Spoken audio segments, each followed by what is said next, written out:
তো হ্যালো বন্ধুরা, তোমাদের জন্য আরো একটা এমন ইন্টারেস্টিং ভিডিও নিয়ে চলে এসেছি যেটা তোমাদের অনেক কাজে লাগতে পারে। তাই ভিডিওর স্কিপ না করে সম্পূর্ণ ভিডিওতে দেখতে থাকো।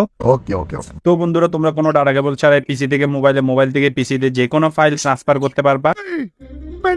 তো এটা কিভাবে করতে হয় চলো দেখে নেওয়া যাক। तो आओ यार शुरू करते हैं बिना किसी डेडिकेशन के। এই কাজটা করার জন্য মোবাইলের প্লে স্টোর থেকে শেয়ার মি অ্যাপসটি ডাউনলোড করে নেবেন। ডাউনলোড করে নেওয়ার পরে শেয়ার মি অ্যাপসটি ওপেন করবেন। ওপন করে থ্রি ডট মেনুতে যাবেন, গিয়ে শেয়ার টু পিসিতে যাবেন। দেখবেন নিচে স্টার্ট একটা অপশন পাবেন, ওটাতে যাবেন। ওটাতে গেলে দেখবেন পাসওয়ার্ড প্রোটেক্টেড একটা অপশন আছে, ওইখানে যাবেন। ওইখানে গেলে দেখবেন আপনাকে একটা আইডি আর পাসওয়ার্ড দিতে বলতেছে। তো আপনারা আপনাদের ইচ্ছা মতো একটা আইডি আর পাসওয়ার্ড দিয়ে ওকে দিবেন। ওকে দিলে দেখবেন একটা আইপি অ্যাড্রেস শো করতেছে, ওটা কপি করে নেবেন। এই কপি করা আইপি অ্যাড্রেসটি এখন পিসিতে সার্চ করতে হবে। তো চলুন পিসিতে যাওয়া যাক। পিসিতে যাওয়ার পরে দিস পিসিতে গিয়ে উপরে সার্চ বক্সে সার্চ করতে হবে আইপি অ্যাড্রেসটি। তো দেখবেন এরকম একটা বক্স চলে আসছে। এখানে আপনারা যে ইউজার নেম আর পাসওয়ার্ডটা দিয়েছেন ওটা দিয়ে লগ অন করবেন। দেখবেন আপনার মোবাইলের সব ফোল্ডার এখানে শো করতেছে। তো এখানে আপনারা যে কোনো ফোল্ডার কপি করে পিসিতে নিতে পারবেন, আবার পিসি থেকে কপি করে মোবাইলে নিতে পারবেন। ভিডিওটি ভালো লাগলে অবশ্যই ফ্রেন্ডদের সাথে শেয়ার করবেন এবং এমন আরো ইন্টারেস্টিং ভিডিও পেতে আমাকে ফলো দিয়ে পাশে থাকবেন। ধন্যবাদ।